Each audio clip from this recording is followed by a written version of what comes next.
The opinions expressed on the following audio program are solely those of the host and the guests. Burner Podcast is an independently produced, not-for-profit show and is not associated with the Burning Man organization or its subsidiaries. The views expressed are not representative of the entire Burning Man community and are presented here for entertainment purposes only. In short, calm the fuck down.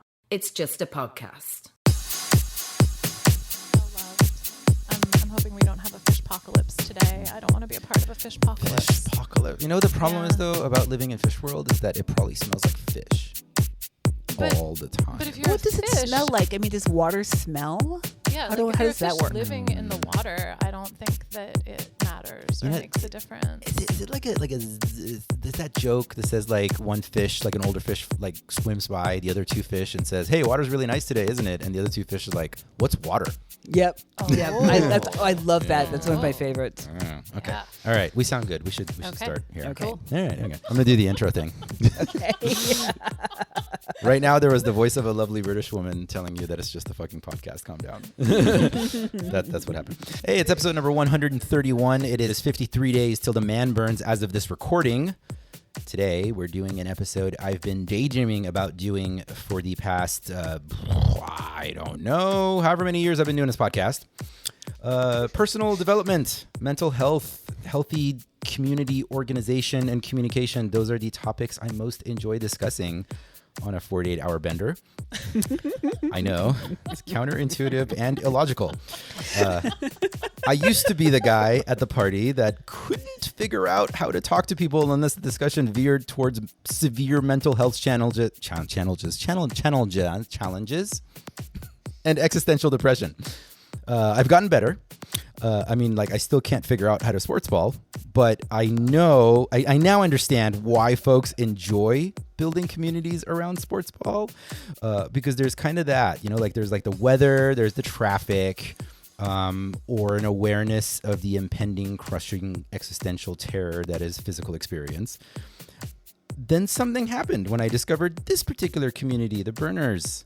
I learned that I can learn, I can expand, and I can have these enlightening, elevating, expansive conversations, and we somehow make them fun by simply adding bunny ears and like lit up tails to the equation. No, don't worry about it. That's just like No, that's the. It's doing what it's supposed to be doing. Yeah, it is. It's a litter box. It's a little robot litter box. Oh my robot goodness! litter I box. didn't realize there was a robot in the room with us. Yeah. I was panicking. Okay. It's like, what is going on behind me? Anyway, point being, we can make these conversations fun when we add bunny ears and light up tails to the equation. I remember being new to the burner community and hearing non-burners' judgments of all of us weirdos. I remember very clearly having various conversations with, I'm doing normies, like with the quoties, where they would express that they felt that this particular community was predominantly populated by people with severe mental health challenges. A stance which I, of course, vehemently disagreed with, because in my not-so-humble opinion, the difference is not by any stretch of the imagination that we've got more issues. The difference is that we're not fucking afraid of talking about those issues. We don't brush them under the dusty rug. We make art pieces about them. We push the boundaries of what much of society feels comfortable talking about. And we do it all at 4 a.m, wearing bunny ears and a light-up tail. So today's episode is a kind of a mental health roundtable discussion with two of my absolute favorite Kims in the whole wide world. The first Kim, by virtue of coin toss, is she of the Eisenbergs. I don't know if that line works, by the way. It's fine. We're just going to go with it. Right. Kim Eisenberg is the first of the Kims today. Kim E. is a therapist with her own private practice where she's a California licensed clinical social worker and was until very recently the lead therapist of a PTSD program at a psychiatric hospital. Her work is now more focused on all things related to sexuality. Is that all correct? That is all correct. Okay. Thank you, Arash. Yes. And she's also served as camp lead for a sex-positive camp at Burning Man for multiple burns, as well as the president of the board of San Diego Collaborative Arts Project, which is the nonprofit which runs San Diego's regional burner activity, where she also launched a consent and bystander training. And I wrote training in my script twice for some reason. Because you missed that it's consent and bystander intervention training There it program. is. It was. I gave you a lot of words. There's a lot of words. I take full responsibility. You've given me the most words any guest on the show ever has before we even started.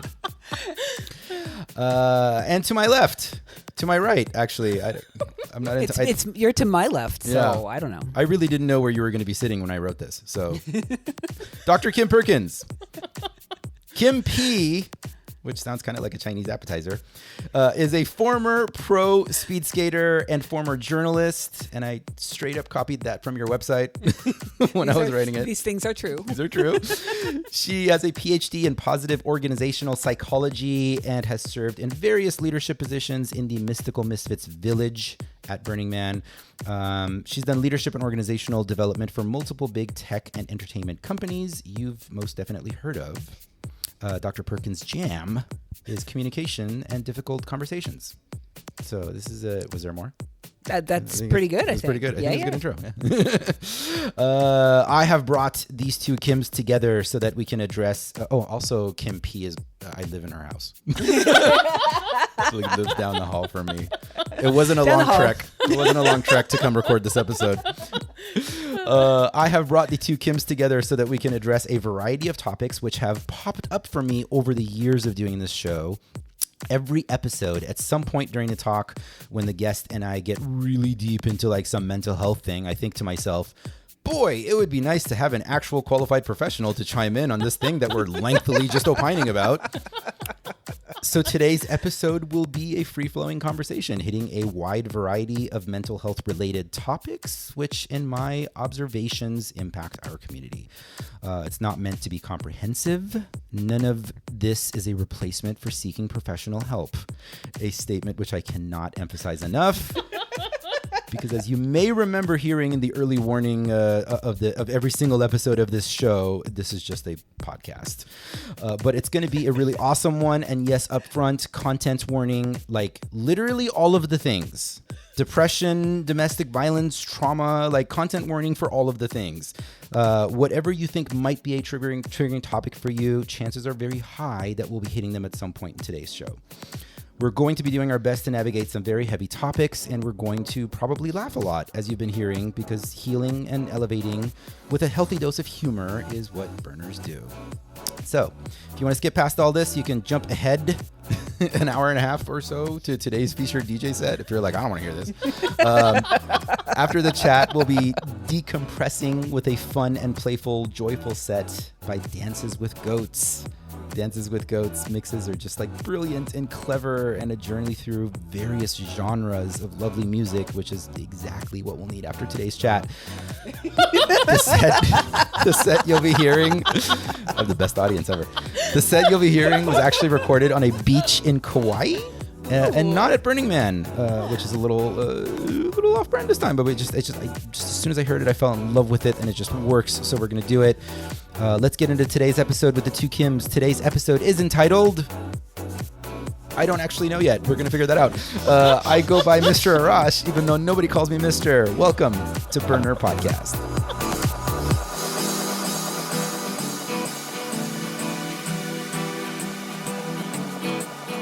On the first part of the journey, I was looking at all the life. There were plants and birds and rocks and things. There was sand and hills and rain. The first thing I met was the fly with the bugs and the sky with no clouds. The heat was hot and the ground was dry, but the air was full of sound. I've been through the desert on a horse with no name. It felt good to be out of the rain. In the desert, you can't remember your name, 'cause there ain't no one for to give you no name.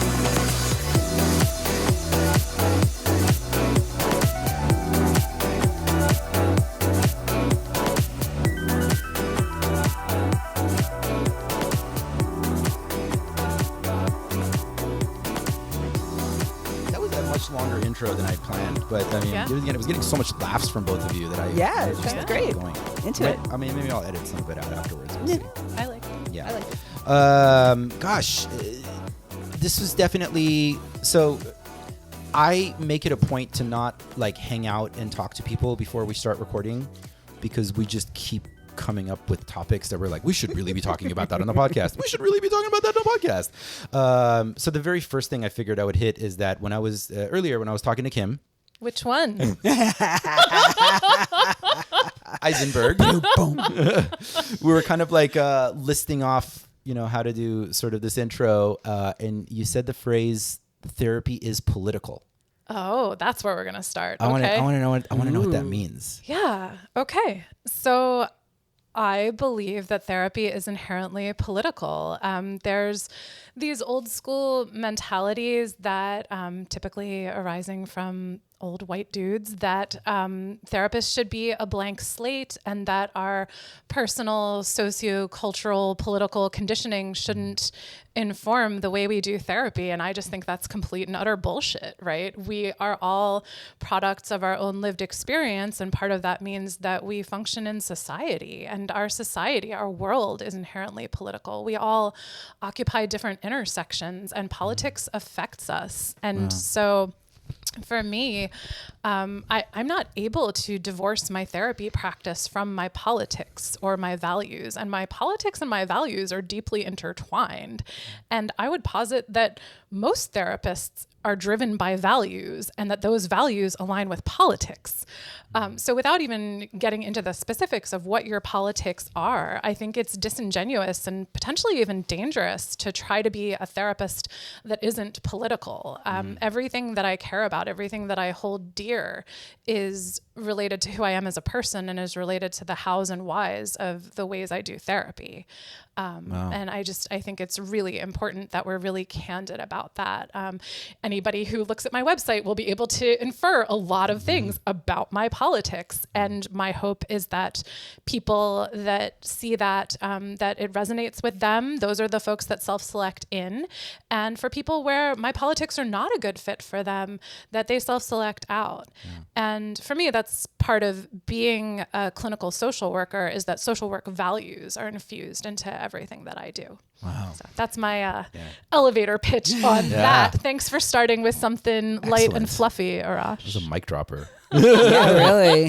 I love that you brought that up, though, because that's kind of the direction my work has taken too. So since I've done a lot of work in general corporate areas, and also a lot of my work centers in California and Los Angeles and San Francisco. Yeah.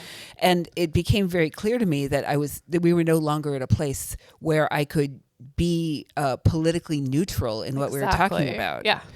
And so once I realized that, then I was free to dive into the things that were actually more meaningful for me. And I also, even as an academic, I mean, the way you collect data and the way you think about that data and the way you design experiments is a political act in a way. Yeah. Because, we're living at a time when a lot of people on the conservative side tend to dismiss, diminish, or just forget about the social side of things, the way that we all interact and affect each other, and the fact that that is part of our nature and not something that we can separate out and try to be like an individual and think differently and an island of one, And so to that extent, I feel like the political situation has brought itself into our work rather than us going to go find the political situation.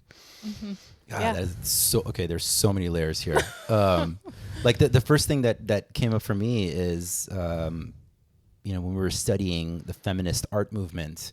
With feminist art, the stance was the personal is political. You're looking at the works of like Frida, The Dinner Party. Like it all gets really deep into this like more feminine view of looking at the world, which is we can't divorce ourselves from simply what logically is happening on the outside, that it's this mind, body, spirit connection in everything that we experience.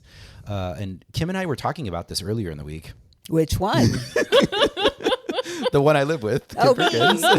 Me. I've been sharing with you about how I've generally been noticing a trend with the professional mental health world with folks that I'm friends with, as well as just even my own therapist and what I'm seeing out there.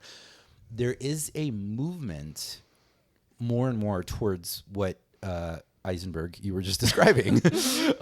That thing about like what comes up for you individually, like in your own personal experience, is a part of what comes up in your work. I have that experience with my own therapist where he'll like mention things that come up for him intuitively that are connected to his own personal life experience, as opposed to like this old guard way of like looking over your glasses, you know, at your patient and going like, well, then my professional opinion, blah, blah, blah, blah, blah. You know, and it's pretty amazing that it feels like a lot of culture is like moving in that direction. It's like a more safe space for this kind of dialogue to exist. Yeah, I think there's a lot where we've realized we've had to come to bring people's experiences together with what more quantitative research might say, you know, and find a narrative that fits both of those things. I could go off on a tangent for about 3 hours on that, but I'll spare you. Give me 2 minutes. 2 minutes. I'll give you 2 minutes of tangenting. 2 minutes of tangenting here. Do you have thoughts about, I'll give you a prompt. Do you have thoughts about like how much of this is being influenced just even like by our generation and our movement? Like even from the burner community aspect, right? Like my experience coming into the burner community was that I found that there's more and more people who agree about how to human. And one of those things being that like your work shouldn't be this thing that you're just like checking into the office and then checking out of. Like it's all that compartmentalization. Yeah.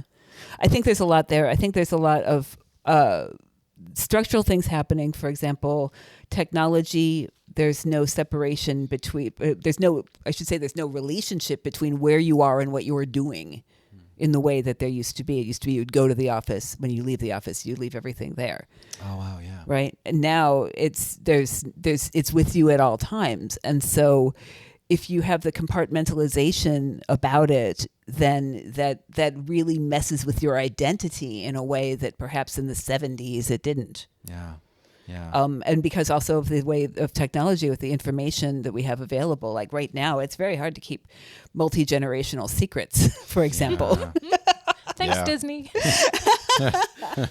Whereas, we've tried. you know, whereas in recently, 20 years ago, there was stuff. It was a lot easier for that to do that, and so that makes it so that people are looking for much more identity integration and expecting it, and looking for ways to carry that out.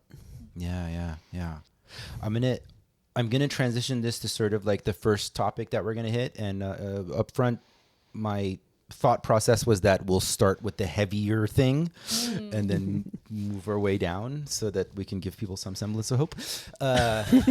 Just some and on a high note, not a lot of hope. And then we'll play music. Like it'll be great. So I'm going to start with the heaviest topic on the list of topics that I wanted to ask about, and that is going to be about suicide. There's two that I can think of off the top of my head in our immediate community in the past 2 years that we've lost to suicide.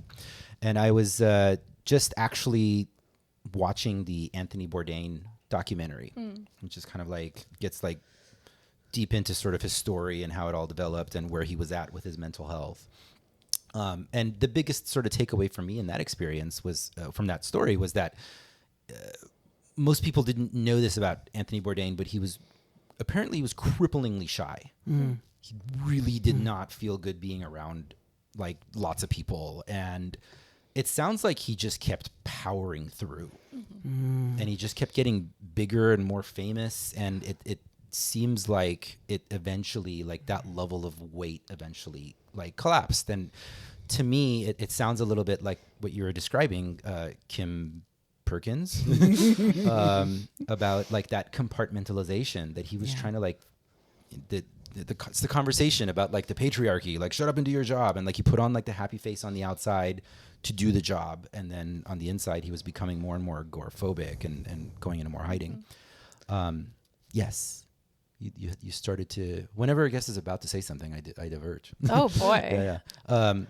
No, so I wanted to ask sort of like if there's anything that immediately pops up in your heads about how our community can navigate suicide, what are warning signs to watch for, and how to approach if you think that somebody may be at risk. Whoever would like to start.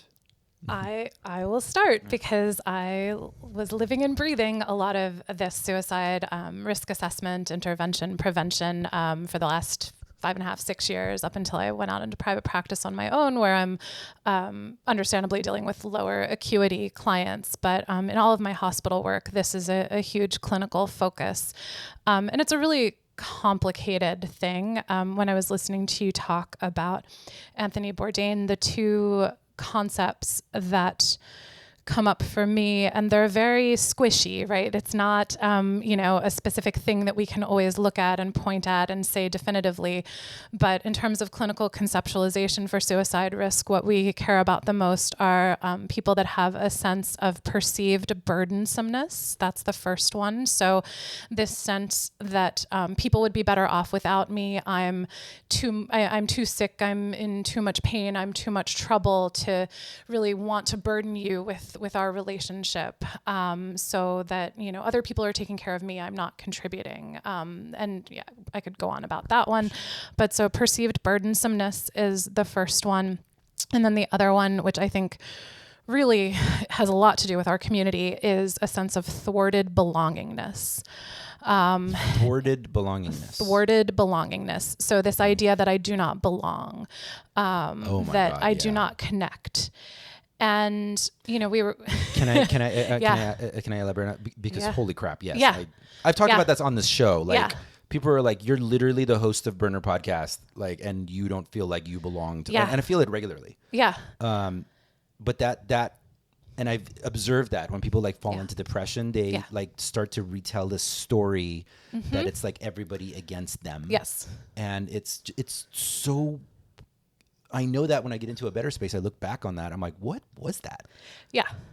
Yeah. And it's really when we're depressed, when we're getting piled under layers and layers of stress, it's really easy to fall into those sort of distorted thoughts. So even when from the outside looking in, it looks like we're connected, it looks like we belong. If we don't feel that way because we're viewing everything through the lens of our own present experience, it doesn't really matter how many people love us if we don't feel that sense of belongingness and connection. And those two things are really the biggest red flags, the biggest clinical indicators. And then there's, a whole host of other things that compound it in terms of, recent trauma, intersections of substance use and other high-risk behaviors, big stressors, deaths, losses, divorces, loss of job, things like that. So there's all kinds of other risk variables, but those are really the two things that are the big we need to be concerned about. If the people in our lives are starting to verbalize things that make us think that maybe they do feel like they're a burden or that they don't belong, those are going to be really the things that should raise your hackles. And on that, what was it? Thwartedness? What was the thwarted belongingness? Thwarted belonging. Yeah. Thwarted belonging. You said specifically in our community, it's something that stands out. And can you elaborate on that? Because we might look at a person who is in that place of struggle and go like, hey, they have a pretty tight crew. They're always with friends. They have lots of photos, like having a blast together, dressing, with bunny ears or whatever it is they're doing. So how is it that it is higher risk, if possible, in our community? I don't necessarily know that I think it's higher risk so much as a lot of the things that Kim was just talking about in terms of integration, compartmentalization. How do we fit? What is our place? How do we connect?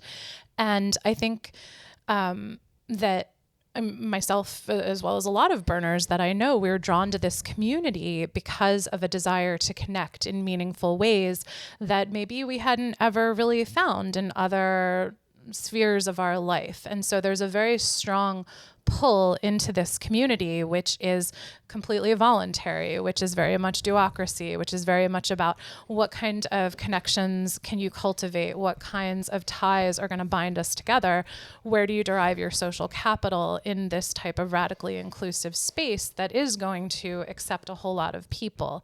And so I think in some ways, like you were saying in the intro, that burners are going to be more candid about talking about their mental health struggles, and they're going to be more candid. We're going to be more candid about what has drawn us into this community to find these connections.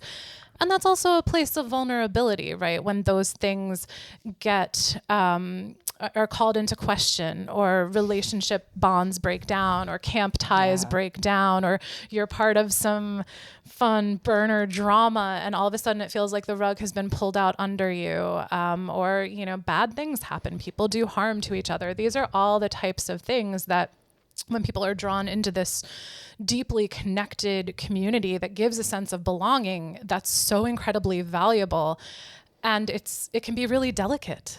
Yeah. And that's what I was thinking of when I had that, the thwarted belongingness. Yeah. It's so brilliant and beautiful, and it can be really fragile. I agree with all of that totally. And what I would say, when I think of thwarted belongingness, I think about one of the things that really I feel like I learned in my very first burn, which is that people are really dying to give their gifts. Mm-hmm. They really want, they want to give a gift. They really want you to take it. Yeah.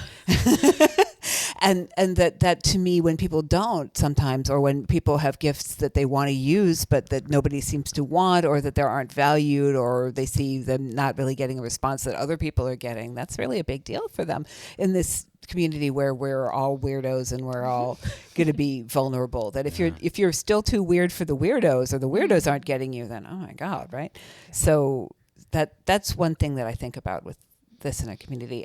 And in the last 3 years, I think I've lost 2 or 3 friends to suicide, and 2 of them were burners, and they they loved the burn for all the reasons we love the burn, but it was kind of their inability to figure out something in the default world that ended up being the thing that made them think that maybe people were better off without them. Yeah. When you were describing the gifts thing, and I talked about this topic, I think, a lot with Halcyon, where like, it's almost like the next level of it is like learning how to receive gifts. So important. Which is like, it's harder. Oh, absolutely. It's so inexplicably more difficult. Yeah. But like we like doing a lot. Yeah. Which again, kind of coincidentally tying it back to Anthony Bourdain, that's some of what his friends were describing, is that he was all about like giving constant love, but he couldn't figure out how to receive it. Yeah. He did not understand what that felt like. So he would overgive love, and like it sounds to me like he's totally a burner. Like he was like really attracted to like extreme feelings and extreme experiences, But the gifts thing is fascinating. So I guess I would like for us to kind of like be on a general solution-oriented approach in today's episode, since we're kind of rapid fire moving through these things. What are some hot tips that might come up for you on things that we could do to contribute to better community communication around this particular topic? Ooh. Oh, yes, I think we both have things here, but you go first, Kim. Thanks, Kim. Which one? Oh my goodness. The biggest thing that I would say is we have extensive clinical research that supports that having conversations about suicide does nothing to increase risk. So this can be something that feels really uncomfortable for people to talk about. And I would just encourage all of us on an individual level to really embrace the conversation. Thoughts of suicide, suicide attempts, behaviors, all of those things happen on a very wide, broad, deep continuum. It's part of the human experience. And we don't do ourselves any favors when we sweep it under the rug. So if you have friends or you yourself are struggling with depression, anxiety, trauma, thoughts of self-injury, thoughts of ending your own life, whether it's what we would call more passive suicidal ideation, where it's just I'm driving down the street and it would be great if a truck hit me and put me out of my misery, all the way up to and including I am going to take initiative to end my own life. There's a huge continuum. It's all super normal. Everyone experiences it at some point in their life, even if it's not even the passive ideation level, but more the trying the idea on for size, the looking into the void and thinking about what it would be like, those kinds of things. So really destigmatizing the conversation and talking with people about it, sharing your own experiences with it, really normalizing it, I think is something that is hugely beneficial, not just to burners, but to humans in general. The more candid and transparent we are about our mental health struggles, the more we can love and care for ourselves and other people. So talk about it. Totally. That was basically where I was going to, yay. But basically the talking about it, like besides what you're saying about it doesn't make people more suicidal. Also, it can be weirdly elevating to talk about the real thing with people, to talk about people's real feelings. It's also really common for people of color to feel lots of suicidal feelings just because of the weight of systemic racism often makes people think that they just don't belong and they're never going to belong and they're never going to be accepted. And that's the end of that. Right. And so it's just in the water a lot of the time for people of color, which it's Arash and myself. Yeah. Here, I'm not sure about you have dark hair. I don't know. I mean, we could get into is Judaism and ethnicity, but I navigate the world as a white woman, so no, I get middle-aged white lady privilege. I've been to Jewish Christmas multiple times. Jewish Christmas is really fun if you want to take a field trip down to San Diego. But what I want to say is, okay, so also I'll do a quick plug here because I have a training program for executive coaches to deal with suicidal thoughts because they don't usually get that in coach training. And a lot of times our clients will have these things and want to talk about it. And the coaches will be like, oh God, I don't know what I should do. That's so fantastic. Right? That's so important. Oh my gosh. I'm so excited that you have that. That's amazing. I worked on the suicide hotline in San Francisco for 3 years, which was amazing. And this is just a topic near and dear to my heart. Yeah.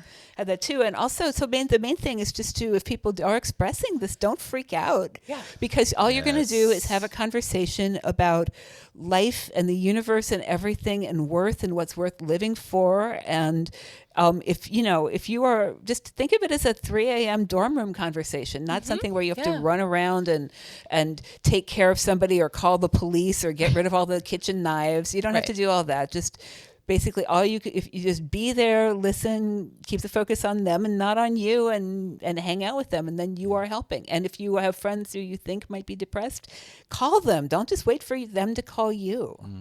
That's one of the things that I would say with my personal experience in this in the last years. I knew somebody wasn't doing well.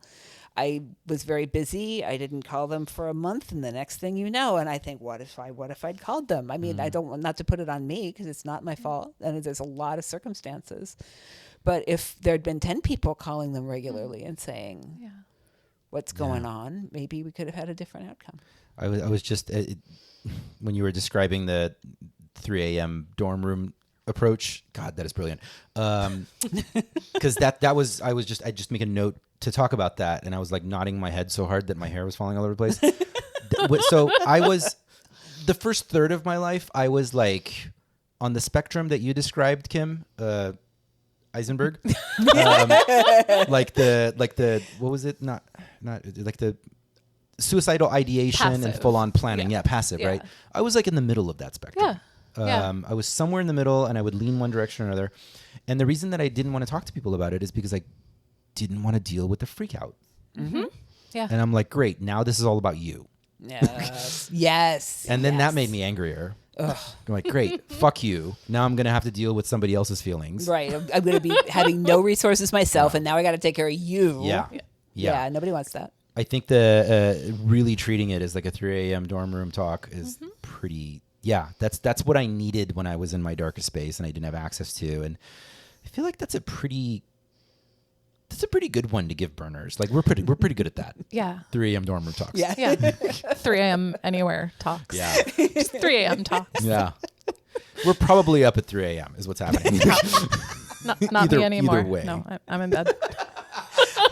That'll be another episode. I just want to say maybe the last thing on suicidation. When I worked at the San Francisco suicide hotline, we would all come, you'd be running in. This is the time when you had to, this is a while ago, right? So you had to like go in physically and be in their secret offices and pass through the, all the security stuff. And you, okay, I'm just in time for my shift. You come in kind of a bad mood. And by the time you left, you were feeling so amazing about life and the universe and everything, because you might have been for 2 reasons. One, just the elevating talk of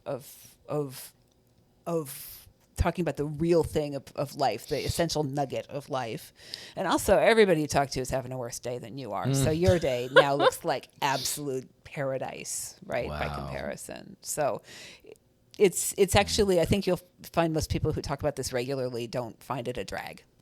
Yeah, that would be my experience as well in working with folks that were really quite close to wanting to end their lives. It didn't really do anything to degrade my own mental health. It taps into, I think, this other part of us when we connect with people around that in all sorts of different ways that are just about our shared humanity. Yes. So, yeah. Exactly. Yeah. Brilliant. I mean, we could totally turn this into a suicide episode, by the way, but I'm going to move on to the next topic. Yeah, let's move on. That was fun. But wait, before we move on, though, I will, just for how you do notes for the end of the show and stuff like that, I'll make sure to send you stuff so that we've got some things, links and resources for people if they're experiencing thoughts of suicide or suicidal behaviors, or they want to support somebody in their life. So I will do some follow-up homework for you. Yay. Yeah. Yay. Contributing producer, Kim. No, I decline. I decline the job offer. We were getting the title anyway if you're sending me stuff. So, all right. Bystander intervention. Can we have a breakdown of what that means? Is it Kim you're that's gonna looking do at this one? me. I don't know. Both of us are looking at you. Okay, well, I'm looking at you because I think I've heard those words come out of your mouth earlier today. You did hear those words come out of my mouth how earlier about today. Kim, you ask the question and Ooh, that sounds fun. Okay, let's do that. You That interview sounds her great. about bystander. Yeah. right. Okay. So, I mean, when I'm thinking of bystander intervention, I'm thinking a lot of times about like on behalf of people who are being bullied or something. But is there another thing we're thinking about?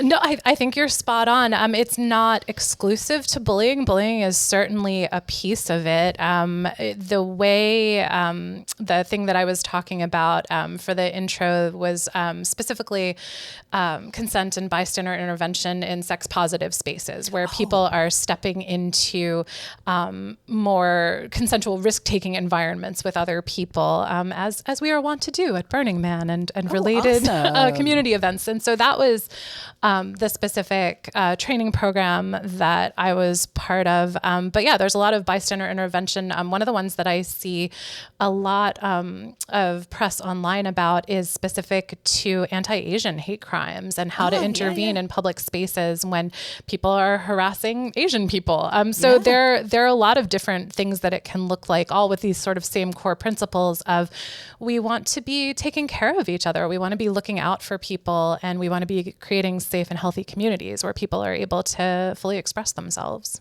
Fantastic. Well, considering this is Burning Man, let's talk about the sex part. Sure. Yeah. Done. Okay. Yeah. So yeah, this is one of these things that I think is super interesting because we come together collectively to create environments where people are able to push themselves and push their boundaries and say yes to things that they might not normally say yes to. And we're in oftentimes these heightened states of arousal, whether it's because of intoxicant use or because of the removed from our day-to-day default world life, or just whatever the weird activity is that's going on, that people will often find themselves in situations where boundaries are not necessarily super clear, and people's intent versus impact can often get really muddy and really complicated. And one of the things that I experienced over and over again in my Burning Man camp leadership roles was in trying to create sex positive environments where we had a high bar for safety and a low bar for comfort. and how to manage the tension between those two things. And one of the ways that I think we really tried to do it that I really cared a lot about was creating a camp culture that was very much about active bystanders. So everybody was still present and in the moment and doing their fun stuff, but we had all gone through training and rehearsal and practice of what are the different ways to intervene, some of which are quite passive and really just about having a collective watchful eye. If I see something weird going down with Arash, you and I are making eye contact and keeping an eye on him, up to and including very interventionist strategies where people are physically stepping in, removing people from spaces, maybe not physically, but through posture and very assertive direct verbal communication, and everything in between. And really doing that where we had a very robust training where we were presented with scenarios that are oftentimes really gray area scenarios, right? A lot of the time it's very easy for us to look at things all or nothing, like, oh, that looks safe, that's fine, those two people know each other, they're having a good time, or whoa, that looks really, really wrong, and we have to step in. Those two are like pretty uncommon. It's usually these middle ground spaces where it's not clear what's going on. We don't know the relationship backstory between two people. We're not sure what we're watching. We don't necessarily want to jump in right away because it's not clear cut.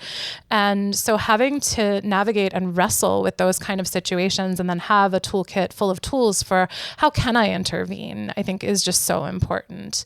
And then, a collective process for debrief afterwards, figuring out how can we do better next time, because the things that we do at the Burn, in sex positive spaces and other alt culture spaces, edge of culture spaces, we are going to inadvertently be causing harm to others, and we're going to have harm inflicted upon us in ways that we couldn't have anticipated, even when affirmative consent is baked into the culture. And these things are complicated. A lot of the kind of like scenario you were laying out that I was hearing was like training and building it into the community. So we are kind of like looking at each other and making eye contact. And I guess the question that I had is, I'm a 6'5" dude, so it's like there's a lot of situations where like it's a lot easier for me to like walk up and say like, hey, what's going on over here? But if someone, it doesn't necessarily feel physically safe approaching, like sees something wrong happening in a situation, it doesn't quite feel right, what would be the recommendation for them to do if they're trying, on one hand, like maybe their thought process is like, I don't want to run and like make a bigger deal out of this thing. What if I'm making a bigger deal out of this thing in my head? Yeah. It's usually the gray areas that people get lost in. Yeah. And I think those are really important considerations. And in those gray areas, there are a lot of different ways to navigate those situations. So if you are a small stature person, or you have concerns because of your gender identity or your own gender presentation, that you're going to be, maybe you could be harmed, something like that, or you're just not sure what's going on. Bystander intervention teaches a lot of different ways to go into those environments where you're not being assertive or confrontational. Maybe you're asking your friend to go to the porta potties with you, or you're letting people know, like we had a thing in my camp where we would say like, oh, somebody just brought fresh baked cookies into the big tent. Do you want to go have some cookies? Or, things like that, where it's about deflection and distraction to just buy a little bit of breathing room, buy a little bit of space. So there are a lot of techniques like that where we're able to sort of save face for ourselves and other people while still getting a better sense of the scene. And then sort of on the opposite end of the spectrum, there are the intervention strategies that involve an appeal to authority, which most of us burners do not enjoy. But sometimes authority isn't formalized. It's not necessarily law enforcement or a ranger. It could just be the person who's around who has the most social capital. the person who is the tallest, the person who is the most likely to flex whatever muscles they have, be they literal or metaphorical, because people are going to listen to them. So there are a lot of different nuanced approaches for those middle ground situations. Yeah.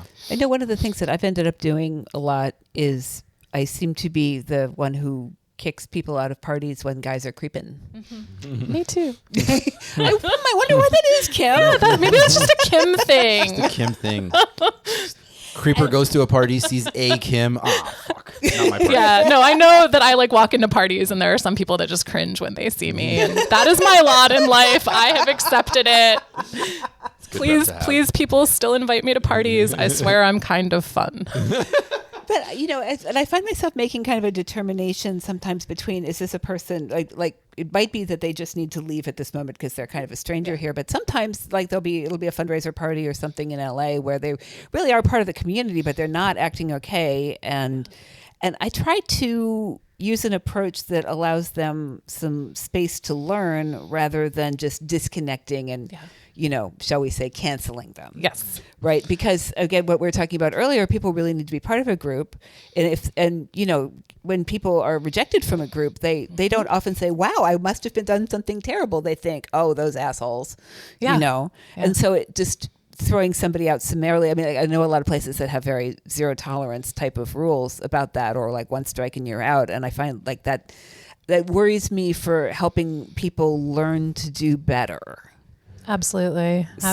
So so I try to do it like, do you know what's happening, and try to have a conversation with them about it, at least when I'm throwing them out, rather than just, we've heard reports, you're out of here, Yeah. I think that's so vitally important, that unless the offense is so incredibly egregious or the person has done it over and over again without any behavioral change, that we're using these as opportunities to draw people in, to have conversations, to see if they're open to feedback about what about their behavior was problematic and how we would like to see that change. I mean, that's the goal. Yeah. And exactly. It doesn't always work that way. And sometimes people leave town, but I feel like, the ideal outcome is that, maybe you were uninvited from the next couple parties, but we eventually saw behavioral change in you, and you were non-defensive and open to the sort of restorative justice approaches to, the damage that you did to the community and the way that you did it. And we bring you back in, which is I've had some of those experiences, and it's really, so much of my life, my career, the way I navigate the world is built on the assumption that is possible for most people. That's right. For people in our position, if we didn't think people could learn and do better, right. We'd probably be better off going and doing something else. Correct. I would be an accountant. I'd be a stunt woman, but that's a different class. I could totally see you as stunt.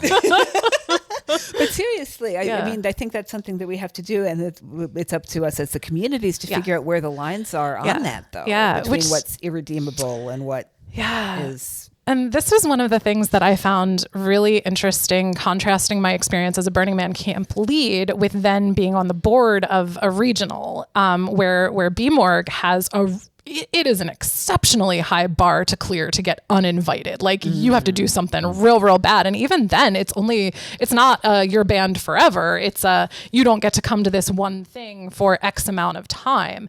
And, coming into that, when previously I had been in a camp situation where it was like, no, your behavior is so egregious that you don't get to come be a part of this reindeer game. And now, this very other side of the pendulum swing to no, it sounds like you're not a good actor. You're not, navigating these communities in good faith, and you can still come to our regional burn. You are welcome to buy a ticket. Radical inclusion. And, radical inclusion. And sorry, person that you're, telling us this person has harmed you. We can't do fuck all about that because we're a 501c3 that is a regional burn sponsor. Sorry. And it's complex. It is super complex. And it's complex also because sometimes the people who, let me throw it this way. I found this to be true in some of the organizational situations I've been asked to help straighten out, which is that sometimes the person making the complaint is not actually the victim here. Yeah. That's hard. Yep. or has another agenda, or there's something else going on, and it's hard to figure out what's, even where to apply what rules you have. Yeah. Yes. I'm gonna find that all very actually, relatable. All of that is a good transition point, I guess, to the next topic. Oh boy. But I did want to say that so kind of like the biggest takeaway that I'm taking from this back and forth was that the instinct, it could be simply my instinct as a male, but I feel like generally like a more kind of like default world instinct is that when one goes to stand up for something, that perhaps it takes the shape of something more combative, and it doesn't need to. It can be deflective. It can be inquisitory. Yep.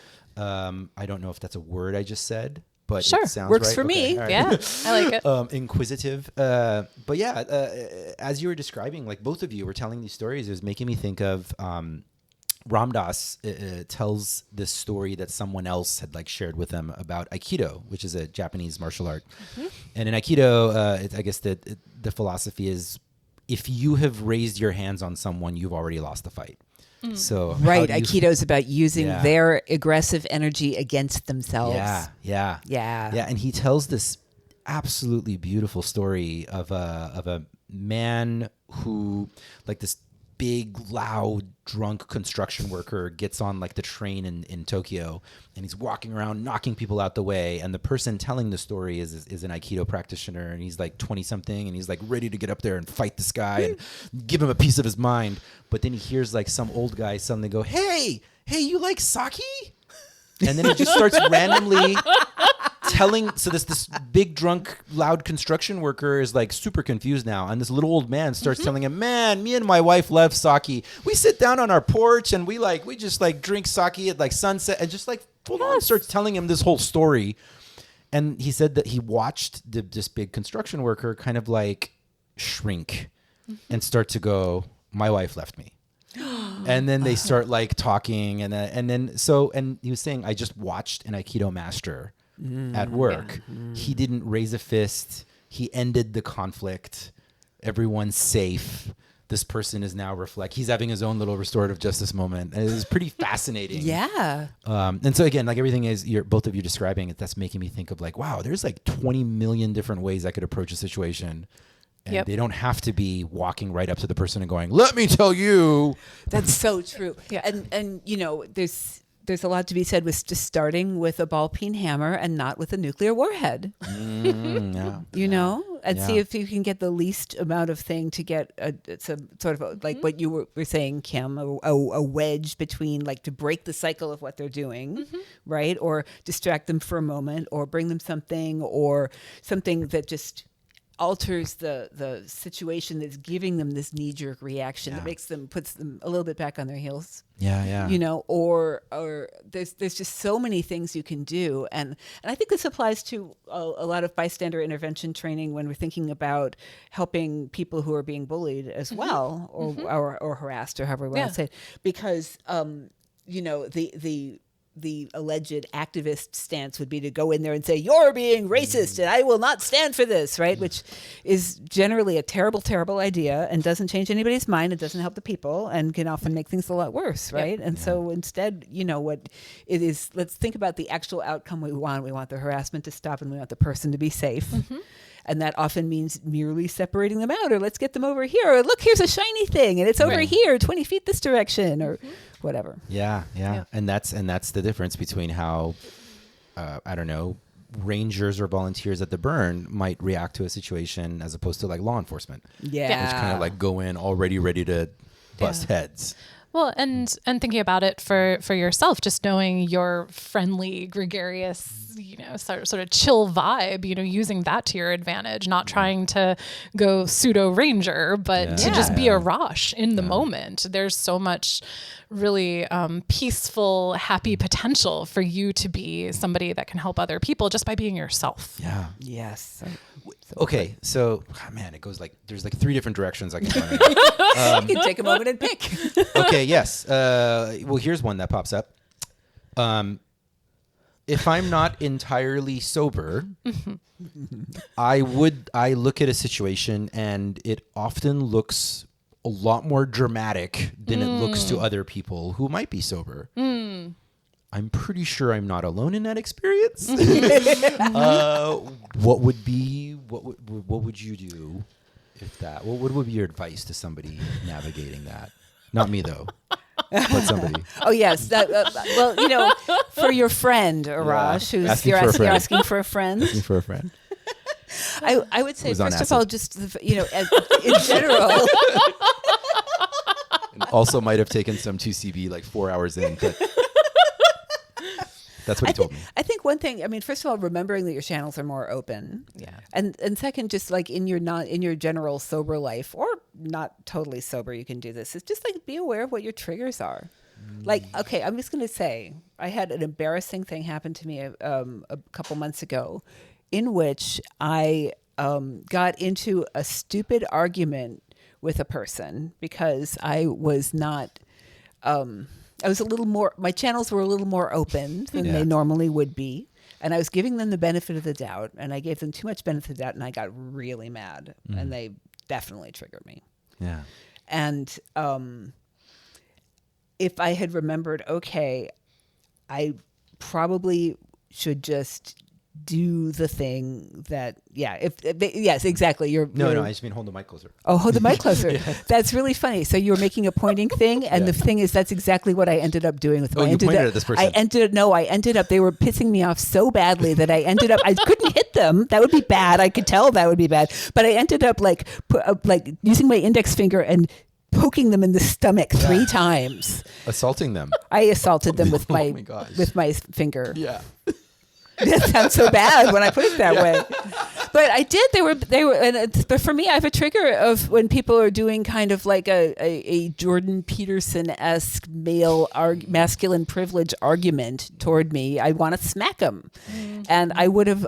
There's no way I would have let it escalate this way if I had been in my normal state of mind. But normal state of consciousness. Yeah. But I was not paying attention because I was like, well, we're at a festival. Let's try something. Let's give it the benefit of the doubt. Yeah. And, that was not okay. Yeah. Okay. So more self-awareness. More self-awareness. It's a long way of saying self-work. my long story. For more self-awareness. I like that idea of knowing your triggers on the front end. And I think that ties into this idea around being responsible when we're going to open our channels, and doing some intention setting and deliberate thought about the type of experience we're trying to cultivate before we do it, in the hopes that in setting that intention that we're able to reconnect to that place if we find ourselves ungrounded, that we're able to get regrounded. Right. And I think that, I'm generally a huge proponent of harm reduction in general. And I think that part of harm reduction is responsible use and knowing ourselves and understanding where do we want to push ourselves and what are our limitations and what are the safety release valves that we want to pull if we find ourselves in a situation where we're overwhelmed and we're not sure if what we're seeing is what we really think we're seeing. So that might mean, things that we do internally to ground ourselves and get some separation and some distance, or that we're with a trusted friend that we can check in with, or that we know we need to remove ourselves from a situation if we start to realize one of our triggers is getting activated. So a lot of it really just comes down to doing that work on the front end to really be honest with ourselves about where do we want to be more open and what are our limitations, and what are the strategies that we figure out before we're open to manage our limitations, because we all have them. So it's similarly to this idea of, I can consent on the front end to have a weird experience with you, but ultimately it's not going to be until I'm having the experience that I'm going to know how it feels. Right. Yeah. And that applies to a great number of experiences we can have at the burn and beyond. Right. So, yeah. Can I say something about harm reduction for a second? Because you said that, and when I was preparing for this interview, that was a big thing. I put in big letters about this because we were talking about some of the when we were talking about substance use and things like that. You had a question about what if people are doing bad things and they're on substances, but maybe so are you, and so.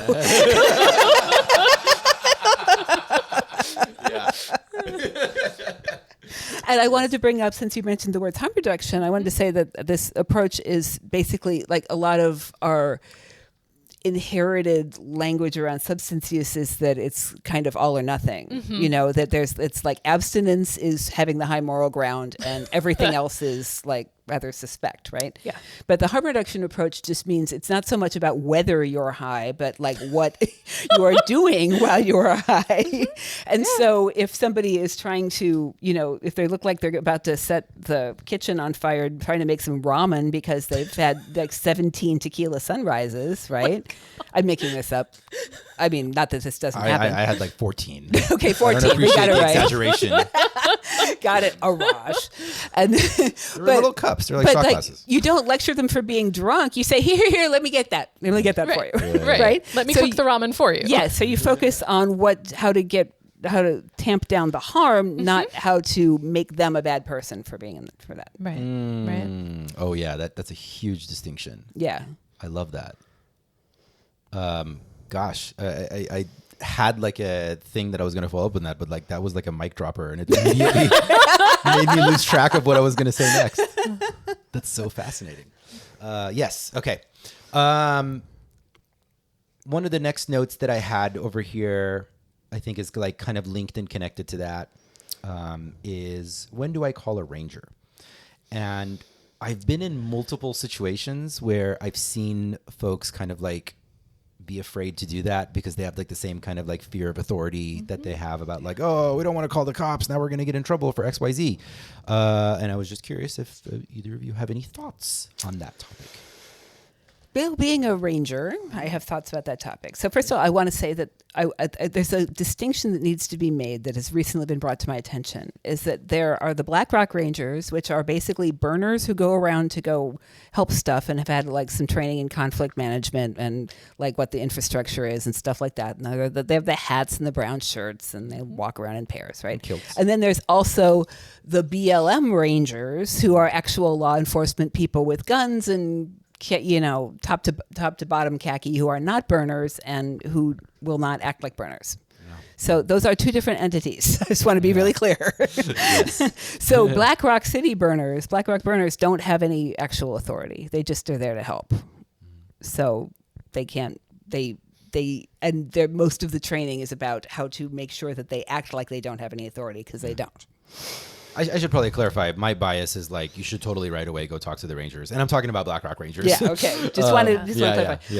Yeah. So Black Rock Rangers is, you probably should, because they might be able to help. And at least if they're useless, then you're still, nothing bad has happened. Yeah. No, that's... You're not in any worse off place. You're not in any worse off place. As opposed to if you go to a BLM Ranger, you might be in a worse off place if you talk to them. So I had a friend having difficulties with psychedelics, and their partner was like, are we sure we want to go to Rangers? I'm like, no, don't worry. Those are the friends. Yeah. Black Rock Rangers are friends. Yeah. They're peer interventionists. Yeah. Which I think is a nice way of thinking about them. Right. Yes. Yeah. They literally just kind of let us out of tent and we went on a walk. Yeah. And the problem went away. Which is fantastic. We want the lowest level of intervention possible. And so, starting with Rangers, anytime you feel like you're out of your depth or you're just stuck in your conflict resolution, whatever it looks like, I think, bringing in some friends in khaki is a pretty low risk proposition. Pretty low risk. Yeah. They can stay as long as, you want them to. There's, they can also hook you up with like the Zendo or Sanctuary or other places where you can, if you're having, too much of everything, you can go kind of relax and chill out, and they can connect you with other resources. Yeah. Okay. So other topic that we were talking about earlier that splinters off to a new topic. The discussion went towards a person who is a bad actor in one smaller sub-community that has more stringent standards than the larger community. This is extremely anecdotal, what I'm about to share, but I'm just gonna brain fart a little bit, and then I want your thoughts on it, and feel free to tell me I'm full of shit. You know that's how we roll. We're always Yeah. like saying, "Arash, you're full of shit." Yeah. No, I mean, even what I was like, it's always full consent. Okay. That's what we do on the show. Yeah. That's why I have the professionals in the room. So it's just not me saying this. That's why I've never talked about this on a previous episode until now, because I wanted the right people here. I've had this. I had some experiences with people whom I'm obviously in no position to diagnose by any stretch of the imagination. But when I interacted with these folks through an understanding of what sort of like the narcissism, sociopathy, like sort of like scale or spectrum is, a lot of their behavior made sense to me. And I was able to sort of predict certain actions, and I was able to navigate, like the chessboard with them in more successful ways. So I remember sort of having these experiences years ago and having developed sort of an awareness of that personality characteristic. And I had this thought, which I want your thoughts on. In sort of narcissism, it seems like if a narcissistic leaning person's favorite drug of choice, like it seems to be new attention, lots of attention from new people, and not having very like deep roots with friends and family. But like if you're looking at a person, oh, thank God, I'm not sounding stupid. No. So I've always looked at that. I'm like, man, like if your drug of choice is new attention and new validation, our community is like a fucking crack house, because it's like really easy to like go do a bunch of cool shit for like one camp and have them all gush and go, oh my God, you're such a magical free spirit. And then like you go to the next camp and then you do it there, and you just keep jumping from sub-community to sub-community to sub-community. And anyway, this is an experience and observation that I've had on a sort of, I want sort of like, is there like a thing to do? Like, do you just kind of keep your mouth shut? I'm curious, Arash, I think you're conceptualizing this in a way that's really spot on. I'm curious, what do you think is the thing to do?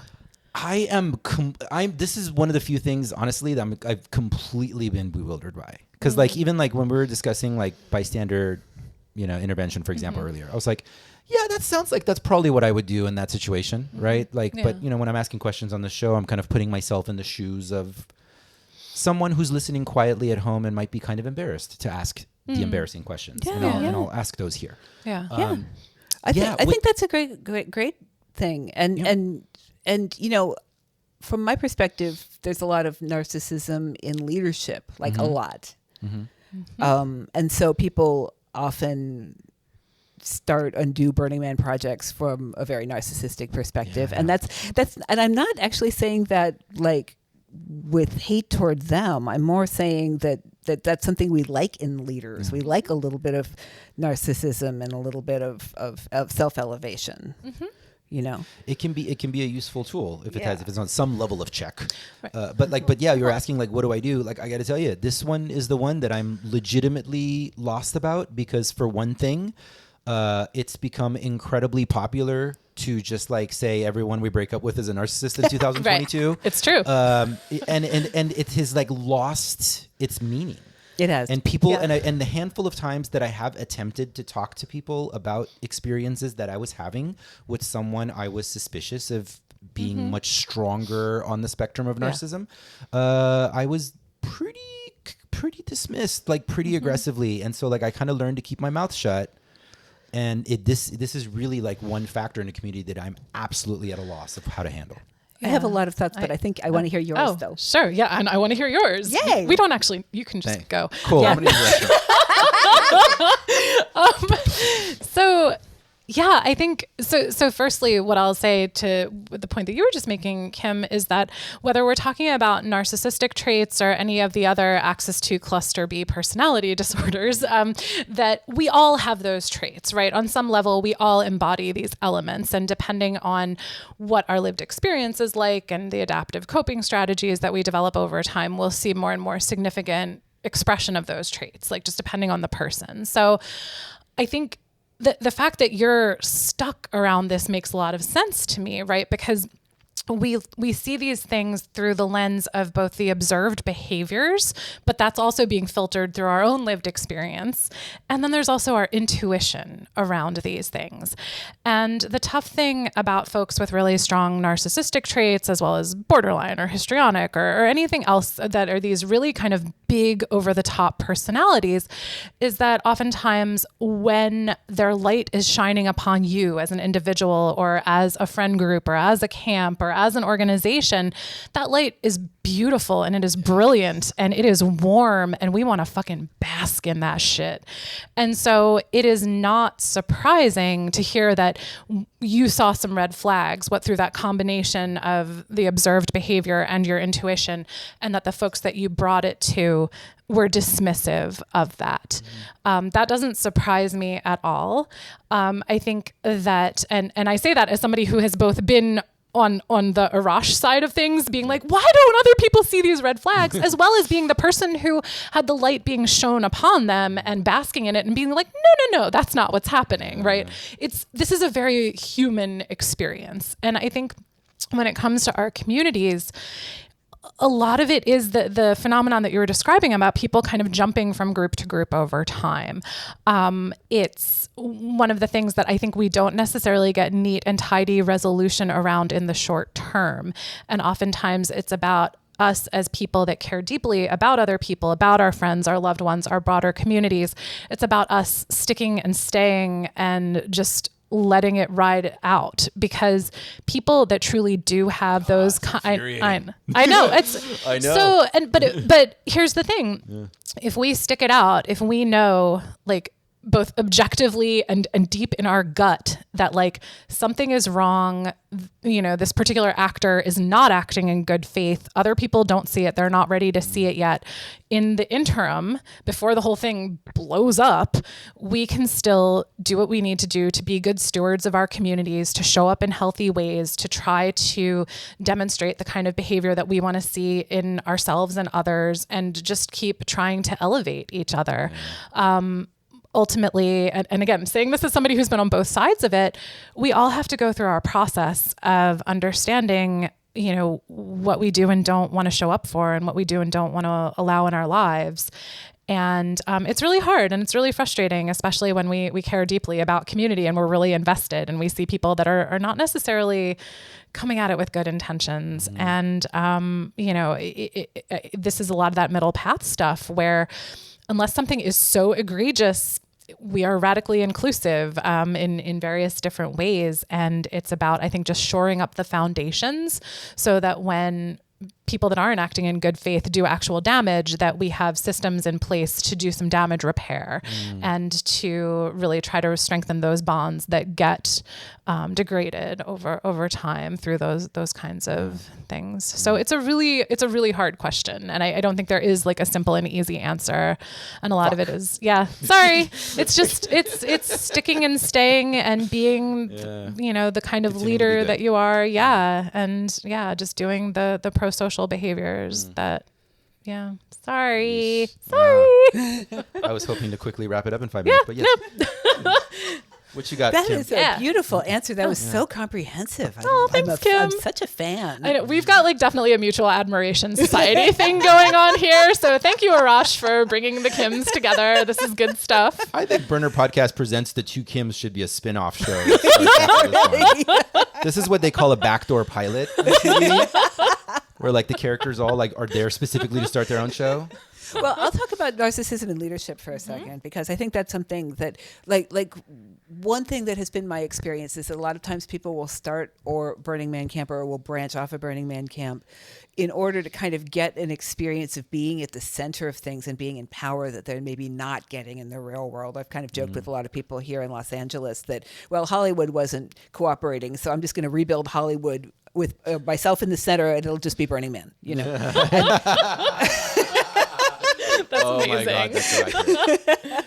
and so and that's both it. And the thing that I found, as far as you're thinking about narcissists needing new audiences, is that a lot of times when people are bringing people together just on their own charisma, that wears thin after a little while, and pretty soon people don't want to just do it your way because you're the boss.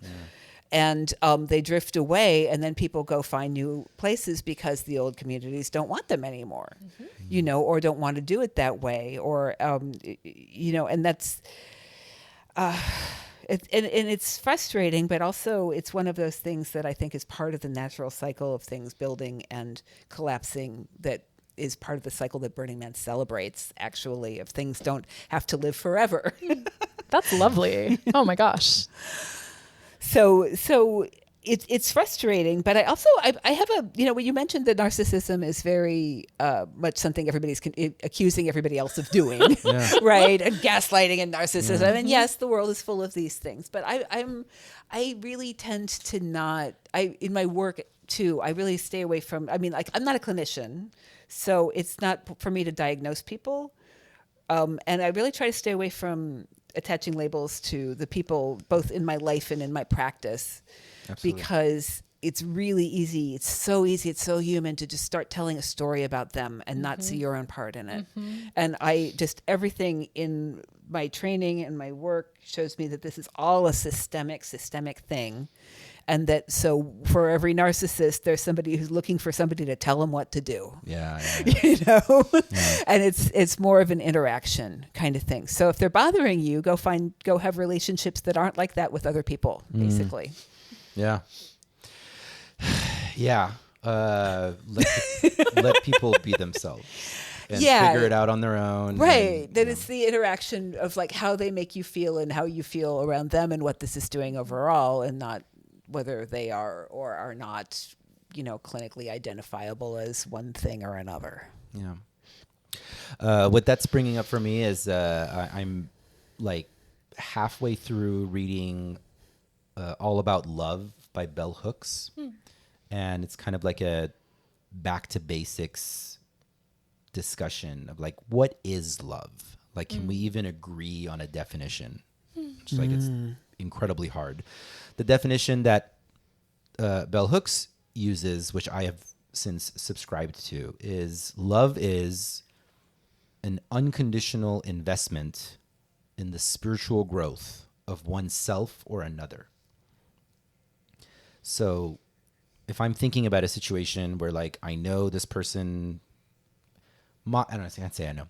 My observation and experiences with this person is that they have strong narcissistic traits, which are going to be destabilizing, I fear, for my other friends. I'm concerned about them. I want us to have the happy community that we had before this person came in. But true love would be to continue to be there for my friends and to love them and trust that they are on their journey and they need to come to it on their own. And unless this person who we're calling the narcissist causes like actual more physical harm or damage where we have to actually physically step in and review, we still need to sort of trust people to make their own decisions and navigate these things on their own. And we can't do a systematic answer to it. I would agree with that. Fundamentally, we don't get to control other people. It's stupid. However, what I will say, though, in this hypothetical situation we're talking about here, Arash, is that you get to choose your own boundaries. Like, that's the other piece of it, right? We don't necessarily have the capacity to influence others the way we would like to, but we can decide what our own limits are, and we can communicate those effectively and assertively, and then hold them. And that can be really painful, right? Especially when there are people that we want to stay deeply, intimately connected to. And we would be violating our own boundaries because of our own self-love in that way that you're talking about. And it's complicated. It's very complicated. Yeah. And there's like so many different levels too, because we started talking about, on a lower individual level, which like I've jokingly been saying for a long time, like there's a hilariously thin line between free spirit and narcissistic personality disorder. And then we talked about sort of the upper echelons of that, like if you're dealing with a narcissistic leader who has the capacity to become more abusive, and then you're seeing bullying. But there isn't an end all be all answer. It's a flowing discussion, and we make decisions every day about what we're willing to show up for and where our boundaries are. And anyway, if you listeners don't know what to do, you should just message the Kims and they'll give you an answer. Wait, what? No, we'll say, well, what do you think you should do? Yeah. I am a therapist, but I am not your therapist. I think I should throw a rock at him. Oh my gosh. I understand. You're angry. No. Let's see. We've got like a list of stuff, but like I feel like honestly, like this conversation's been like pretty amazing about how it's all like interweaved together, and different things that I've always been curious about got answered within the context of another thing. So that's been pretty cool. I'm looking at my list here to see what other stuff we can kind of hit like a little bit more quickly, like a more rapid fire. All right. Discernment versus intuition. What do you think about that?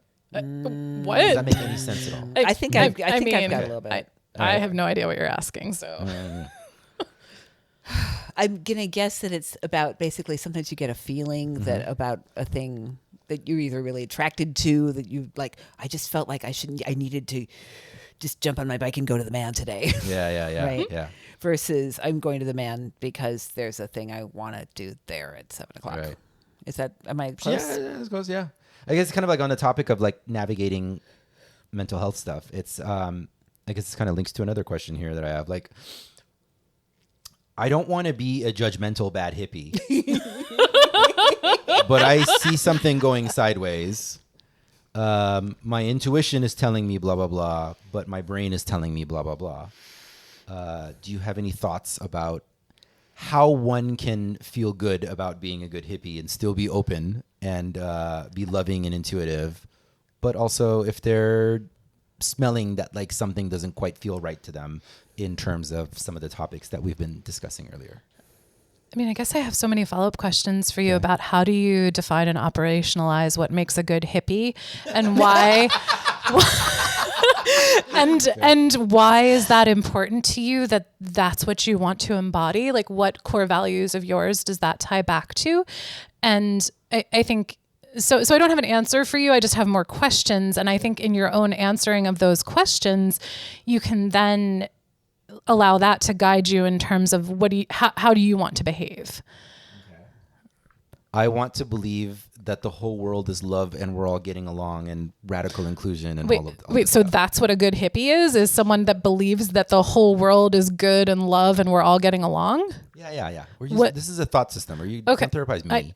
Well, I'm the podcast host here. Can I say something? Yeah, you here? take this because I'm going to have to yell at him later. So, I mean, I think that part I of have why no problem discerning. Just for the record, usually I'm like Rosh, being a little bit extra tough on this person. I think you're talking about when we go into these spaces, or we go to a festival, or we're in a burn type event, we're there to have a good communal good time and to be open to people and give them the benefit of the doubt and, plur it up. Yes. I'm going to steal that. Accurate. Plur it up. And so how do you do that when you're like, oh shit, that person is doing something I totally disapprove of, and it's harshing my ability to believe in the goodness of humankind at this moment. Good. That's good. Is that what you're talking about? Yeah. Okay. Yeah. Fix me. Tough one. Well, I mean, my first instinct here is kind of another harm reduction approach, which is kind of like, what is the outcome, right? What happened? Okay. Everybody looked that way for 1 second. We're just concerned about the fish, I think. I care about the fish. Oh, okay. No. They were think just the getting fish are some fine. oxygen Okay. on front. Okay. They're fine. Okay. The fish are fine. Okay. Yeah, they're fine. That might be the name of the episode. The fish are fine. The fish bowl's full of water, Yeah. and the fish is fine. Yeah.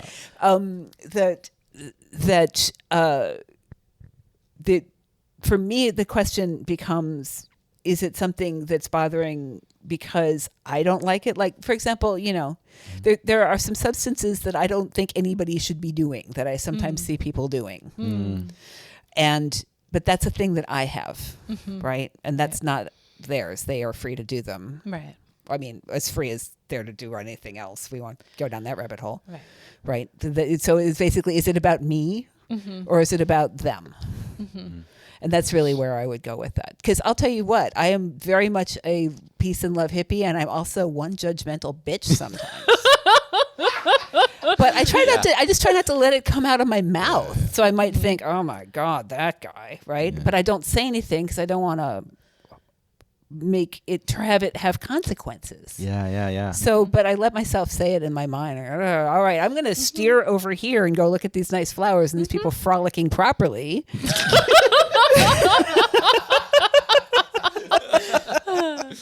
Yes. Unless I think that they're about by doing that thing that I don't think they ought to do, unless they are actually going to cause damage. If it's just them doing it and I don't like it, then that's just for me to deal with my own bad self. Yeah. All roads lead back to harm reduction. Right? That's okay. That's pretty excellent. That's pretty excellent. And so the flip side of that, basically, a person's drug use seems to be out of control, but we're like, who am I to tell this person that they need to snort less things because I'm in the middle of snorting something as we speak?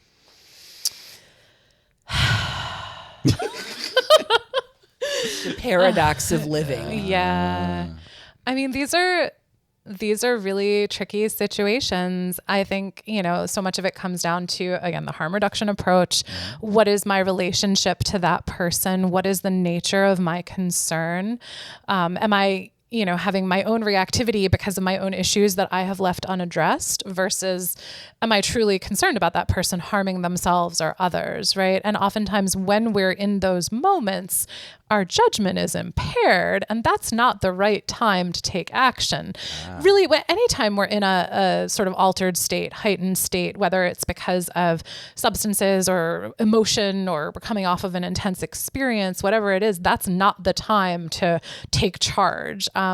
So, again, unless there's real damage that could potentially be done and we're trying to prevent actual harm, it's probably, do I need to do my own work? Do I need to set a boundary for myself? Is this somebody that I don't feel comfortable partying with? Is this somebody that once we're both a little bit more sober and grounded, I want to have a conversation with them about my concerns, and not trying to tackle it in the moment, but really putting a pin in it for later, for when we're going to be more effective. Because that's a really good point. That's putting excellent. a pin in it. Yeah, and there's something there, like we were talking about earlier, knowing your own triggers, but also, in positive psychology, we sometimes get really mad at other people when they can't do things that are really easy for us. So if my strength is like I'll tell my husband Phil, right? His top strength, according to the research that I made him do, is.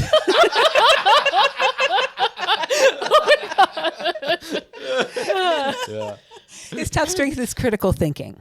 So when people make errors in logic, he's just like, "This is the stupidest thing ever. I cannot believe this." When I'm like, not everybody's really going on logic the way you are, right? And that's okay too, right? So that's something that can really drive people crazy. And so that's another thing that you might want to think about is like, if that person's doing something that you think is really easy, maybe it's not so easy for them. Yeah. So compassion for ourselves and others. Yeah, compassion for ourselves and others, and understanding. I mean, I feel like half of my work in organizations is just like, yes, people are different, and that's okay. Seriously, people are different. They're going to be different than you. That thing that you think that they're not like that, because that's you who's like that. So most of my work in therapy is telling people that they're okay and there's nothing wrong with them. So, we could, if we combine, everyone's just okay mostly. We can heal the world. more plur. More plur. Plur it up. up. That's excellent. Thank you. This one's kind of like a little bit more open-ended because there's a bunch of sub-questions that came with this. So, but we're going to say this is the final chapter of Whoa. today's. All right. Yeah, it's not the final page, it's the final chapter. Oh boy.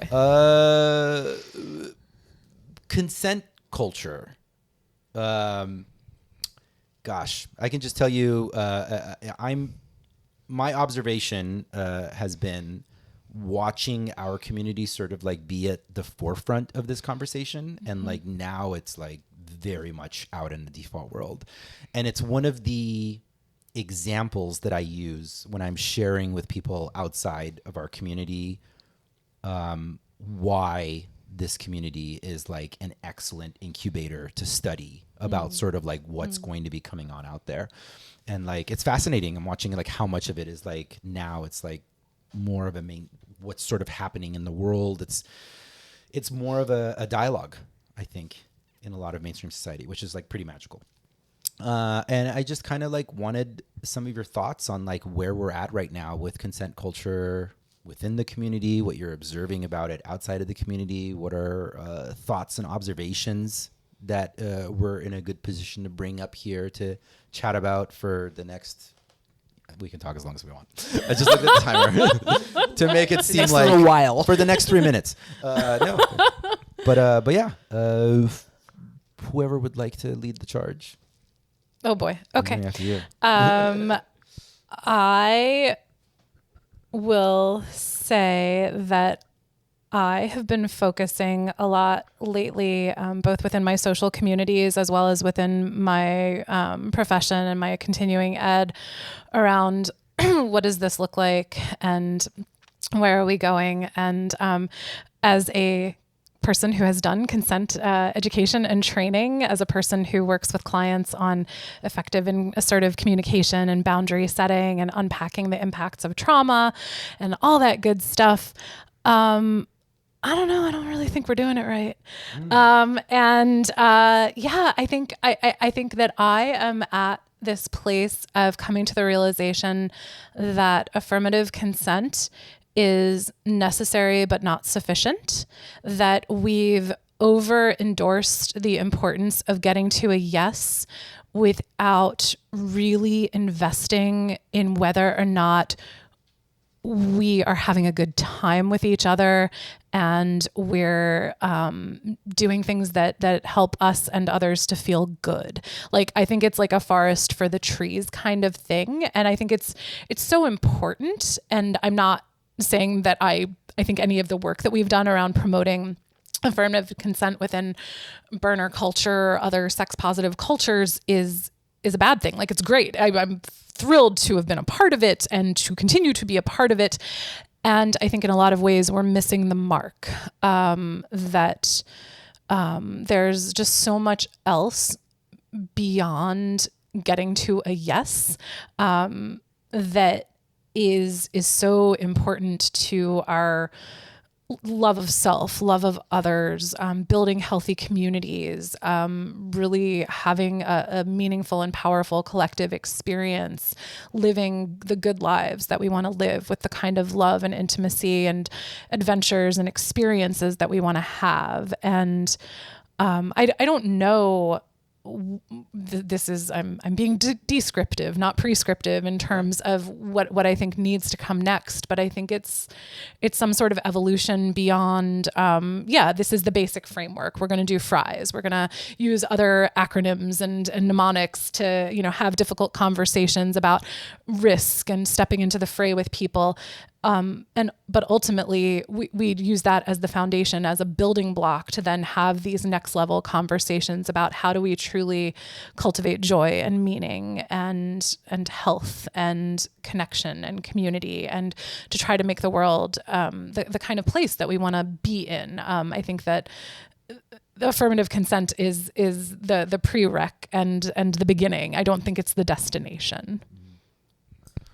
That's really interesting. I kind of want to hear more about that in a way. I want to I'm thinking about it, again, putting it into something that, since I don't do any work around sexuality in my work, but I do a lot around negotiation. Yeah. And so a lot of times people come in thinking that things with negotiation are yes or no, and it's really more like a yes and. Yeah. Is that kind of what you're thinking about? Yes, I think that is a really good way of reframing it. That yes, and what else? Because the yes alone is not enough. It's how do we build consensus? How do we build mutual agreement? How do we navigate the complex spaces? In particular, one of the conversations I have a lot with people that I'm close with is this idea of enthusiastic consent and how that's in tension with boundary pushing and having new experiences where we don't really know what we're signing up for. Or even if I've done the thing 100 times with you, if it's my first time with you, it's going to feel real different. Yeah. So what does it look like to have the yes and then build upon it, right? I've decided to step into this time and space and experience with you. We've both said yes to being here together. now what are we going to co-create? Wow. Yes. I like both of your moaning in response to that. Yeah. That was very gratifying for me. Yeah. No, I was just sitting here like I watching your back and forth right now. It was one of those moments of like feeling incredibly blessed that I get to do this. This is amazing. Me too. Yeah, me too. Because that's so funny. One of the questions that I have like a bunch of questions here that we didn't get to because I'm like, we've covered quite enough for people to process. And they just kind of got covered more or less in like some of the other topics. But like one of them that I was looking at here was like a very personal one. And I didn't ask it because I was like, God, maybe this is just me. It's never just you. It's never just you. Never, ever, Never. ever. And it's so on this topic actually, because it was, I am having difficulty trusting a lot of people's yeses because I am not trusting their nos.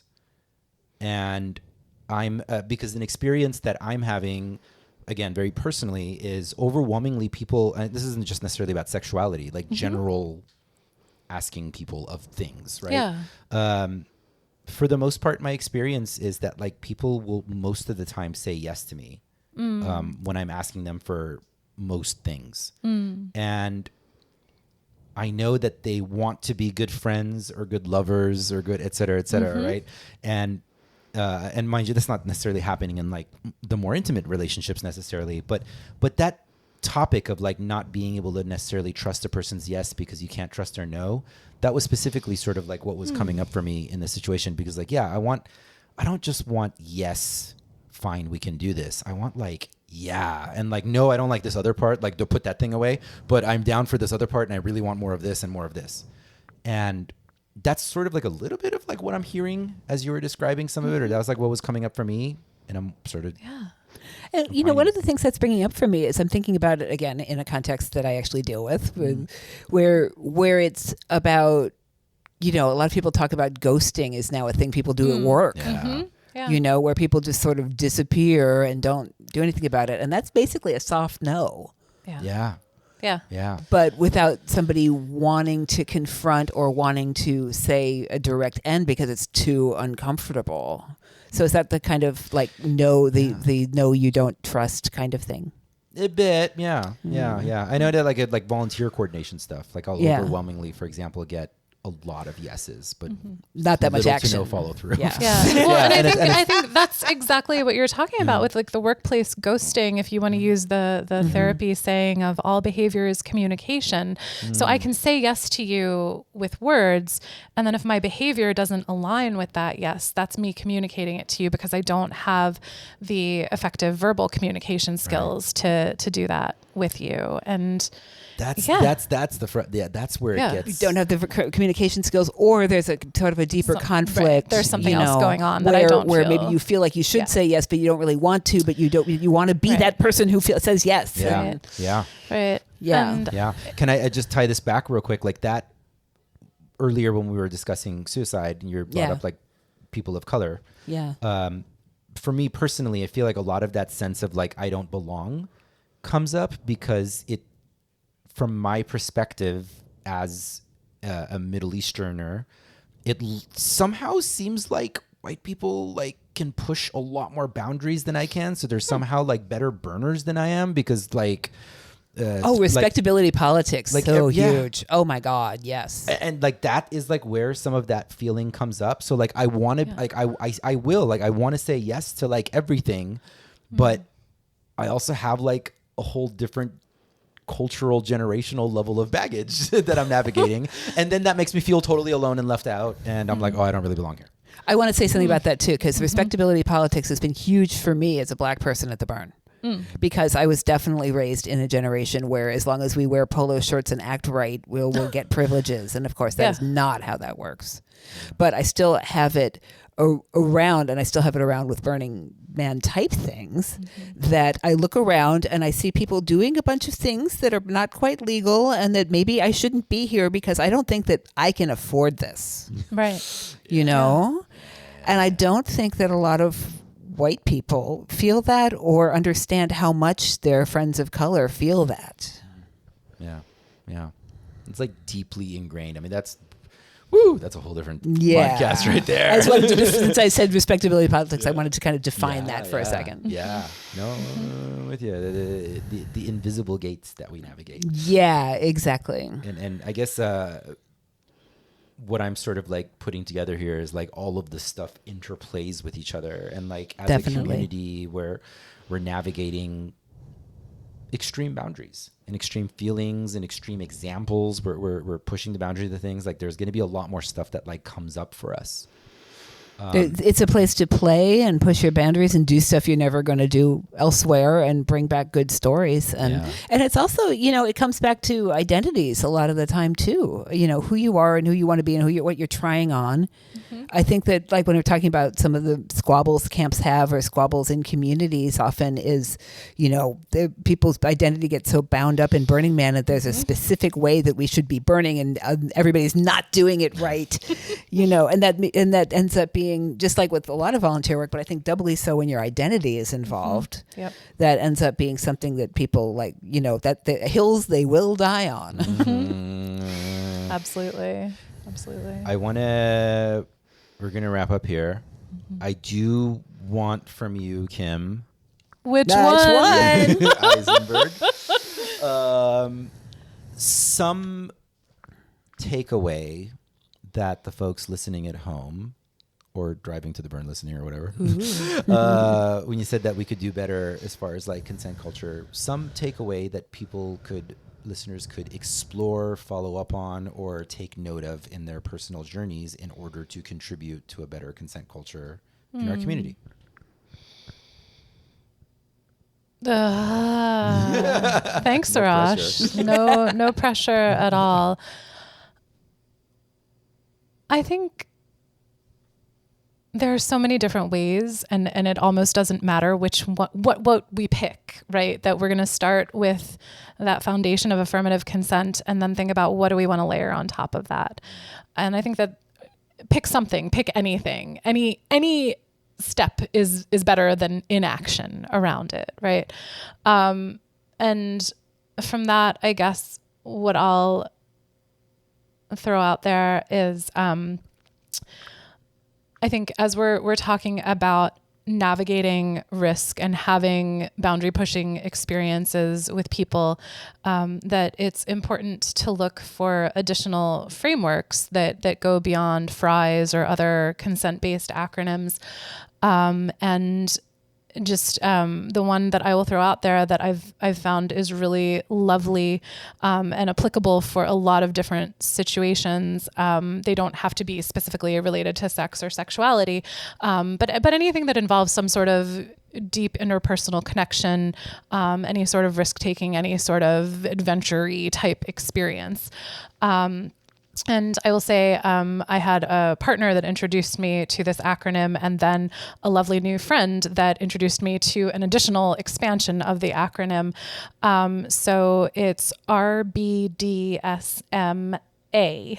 So when it was introduced to me, it was RBDSM. And then just last week, a new friend introduced the A. Okay. And so what each of those stand for is relationships, boundaries, desires, and this one is sexual health specific. The S is for sexual health. And M is meaning. What does it mean if we do this thing together that we are about to do? And then the A is for aftercare. How are we going to take care of ourselves and each other after we have this experience or adventure together? And I think and I'm not, going to evangelize this one. There are all sorts of different models and frameworks that people can use to have what are sometimes uncomfortable conversations. And again, I think the most important thing is pick a framework, pick a concept, pick a conversation that you want to have that's going to help you elevate yourself into being the kind of person, friend, partner, parent, whatever that you want to be, and that you want to be on that journey with the other people in your life that you care about. And, modify as needed. But I think those are the types of conversations and the types of approaches that are going to allow us to build on those consent frameworks and really level up. Yeah. I think that if we remove the sexual health part of that acronym, that applies to like everything. Yes. Yeah. I mean, it Love can it. apply to the workplace. It can apply Absolutely. to, who's hosting Thanksgiving dinner this year? There's all kinds of stuff. I love it. Yeah. That was pretty amazing. Yes. I'm thoroughly satisfied with this interview. Thank you both so much. This has been absolutely amazing, and I feel pretty proud that we got together and had this amazing conversation that like really I feel pretty great about. I've used the word amazing way too many times, so I'm going to stop. That's okay. Thank you both. Thank you. Thank you. Awesome. For all of So the much work fun. that you do for the community and you have done for your community and for our community and for communities as a whole. It's always like a huge thank you. It takes all of us to make this thing continue to kind of work. And it is really the community itself that like I'm still here for, not necessarily the thing. I'm going to the thing in the desert, but really it's like the community the rest of the year that like is like what drives me. And this is a gift to be able to have a conversation like this with people as amazing as both of you. So Yes. Thank you. Love Thank you.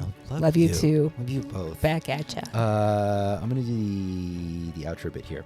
You are now listening to the sounds of Dances with Goats, aka Endo, very dear friend of ours.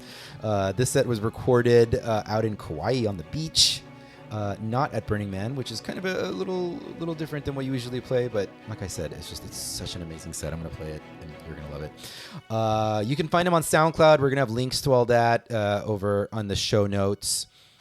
Please do leave us a review on iTunes or on your podcast platform of choice, and message us if you want to support the show by contributing in any fashion. You're always invited to pitch interviews in your neck of the woods. All of these links are over at burnerpodcast.com, where you'll also find links of other cool audio content. Our producers are Louis Galipo, aka Mulaku in Canada, and Michael Seth Prell in Austin, Texas. The Burner Podcast theme music, America's Horse with No Name Remix, is produced by Joman out of Denver, Colorado. This episode was recorded in Pasadena, California. DJ Joman is over at soundcloud.com. Until next time, love, light, and all that other crap. Take us back to the playa, even though it's not really like our playa. It's good though. It's amazing. Dances with Goats.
pictures on my wall.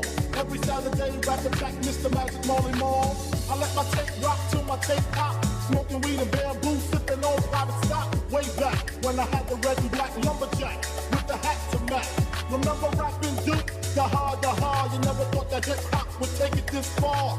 Now I'm in the limelight cause I rhyme tight. Time to get paid, blow up like the world trade. Born sinner, the opposite of a winner. Remember when I used to eat sardines for dinner? Peace to Ron G, Brucey B, Kid Capri, Funk Master Flex, Love Bug Star Ski. I'm blowing up like you thought I would. Call the crib, same number, same hood. It's all good. And if you don't know, now you know, nigga.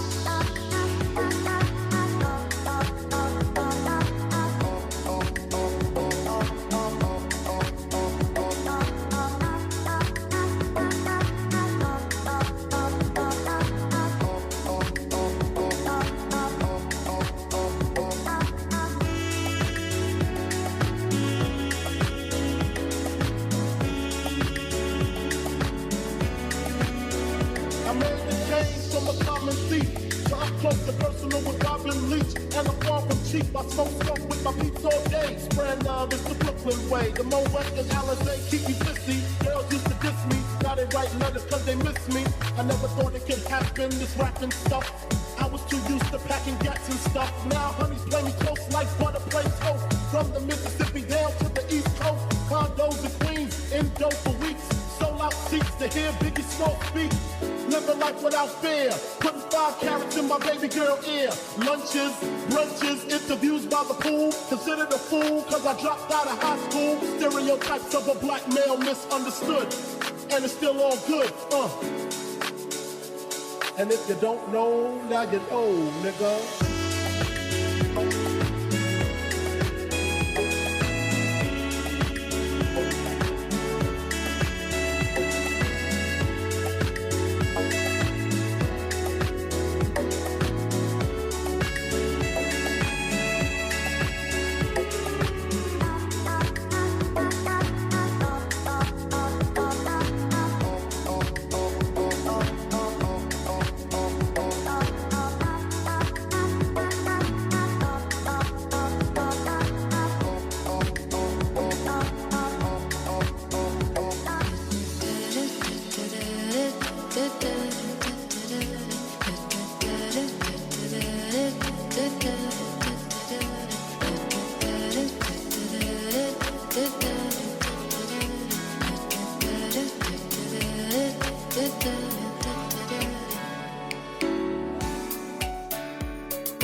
I'm in the fast lane from LA to Tokyo.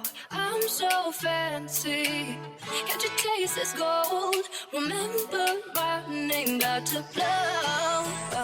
Said, baby, I do this. I thought that you knew this. I can't stand the haters and honest to get this. And my flow's hypnotic, each beat did divided. Swagger on the super, I can't shop in no department. I get my money on time, you ain't got money decline. I swear I mean that, there's so much I get that line of rewind. So get my money on time, you ain't got money decline. I just can't worry about no haters, gotta stay on my grind. Now tell me who that, who do that, put that paper over all. I bet you knew that I'd be the M-A-D-D-Y, put my name in bold. I've been working up in here with some change to throw.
like I'll never learn. Always give way too much for little in return. I haven't changed a bit, I'm still not over it. I make the same mistakes, I make the same mistakes.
Ready or not, here I come, you can't hide. Gonna find you and take it slowly. Ready or not, here I come, you can't hide. Gonna find you and make you want me. Now that I escape, sleep, walk awake. Those who correlate know the world ain't cake. Jail bars ain't golden gates. Those who fake, they break. When they beat their 400-pound mate, if I could rule the world, everyone would have a gun. And together, of course, we get up and on their horse. Kick around, drinking moonshine. I bought a sip on the I'm ready. Why clutch in the state of sleep, thinking about the robbery that I did last week. Money in the bag, banker look like a drag. I wanna play with pelicans from here to Baghdad. One blast, think fast, I think I'm hit. My girl pinched my hips to see if I still exist. I think not, I'll send a letter to my friends. A born again hooligan, a born again hooligan, a born again hooligan. Ready or not, ready or not.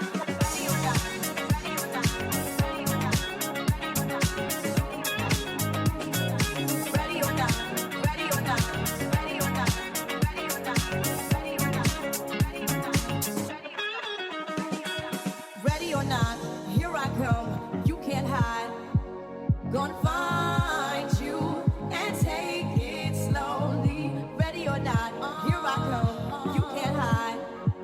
Gonna find you and make you want me. You can't run away from these stars I got, oh baby. Hey baby, cause I got a lot, oh yeah. And anywhere you go, my whole crew gonna know, oh baby. Hey baby, can't hide from the block, oh no. Roswell. Ready or not, refugees taking over. The Buffalo Soldier, dreadlock roster. On the 12th hour, fly by in my bomber. Crews run for cover, now they under pushing up flowers. Superfly, true lies do or die. Trust me, I only puff fly with my crew from Black High. I refugee from Guantanamo Bay. I'm ready.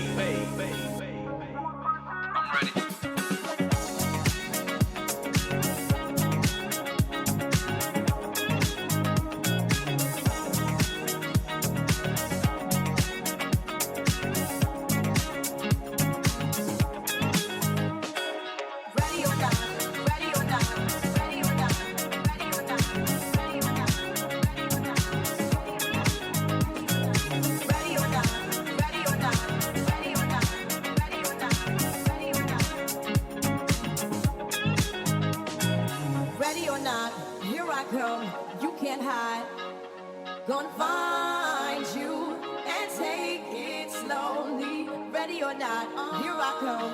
You can't hide. Gonna find you and make you want me.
I remember when I lost my mind. There was something so pleasant about that place. Even your emotions have an echo in so much space. Out there, without care, yeah, I was out of touch. But it wasn't because I didn't know enough. I just knew too much. Does that make me crazy? Does that make me crazy? Does that make me crazy? Possibly.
I know it's raining, baby.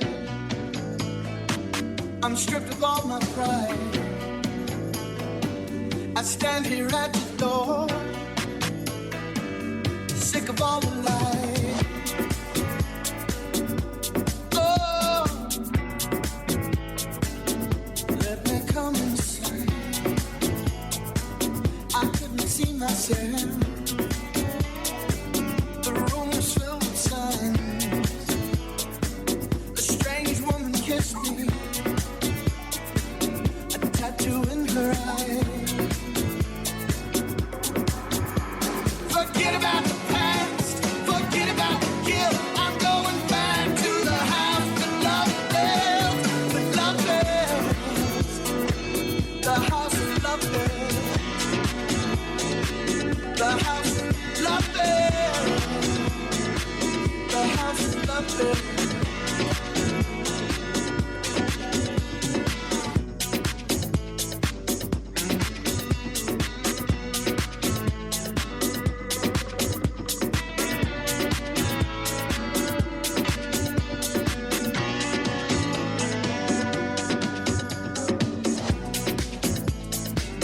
I need to remember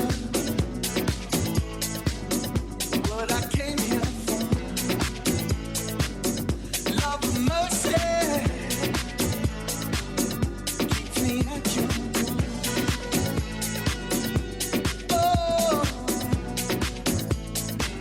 I need to remember what I came here for.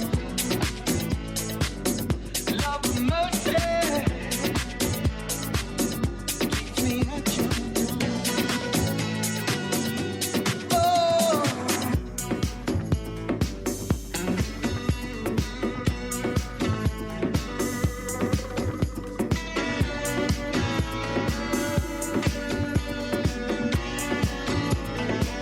I need to remember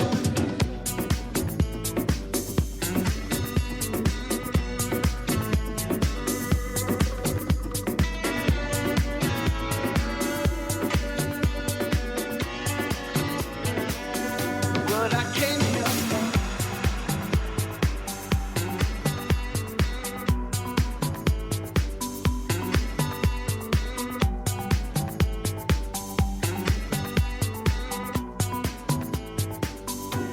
Oh,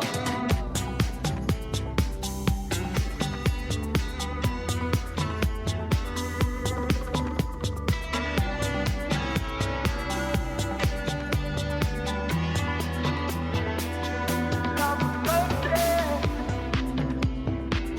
I need to remember what I came here for.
Where you only need the light when it's burning low. Only miss the sun when it starts to snow. Only know you love her when you let her go. Only know you've been high when you're feeling low. Only hate the road when you're missing home. Only know you love her when you let her go. Where you only need the light when it's burning low. Only miss the sun when it starts to snow. Only know you love her when you let her go. Only know you've been high when you're feeling low. Only hate the road when you're missing home. Only know you love her when you let her go. And you let her go.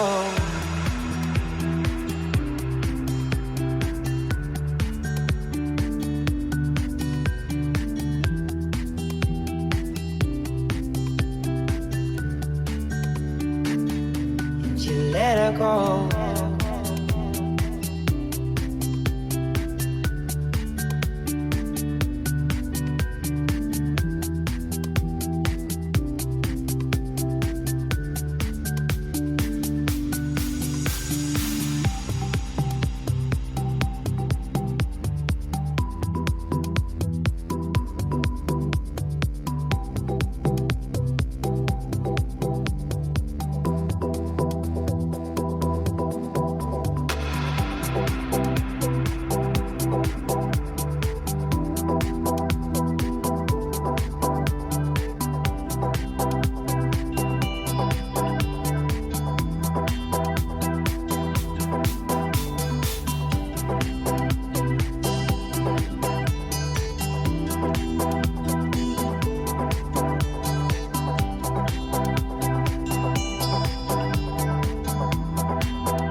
burnerpodcast.com.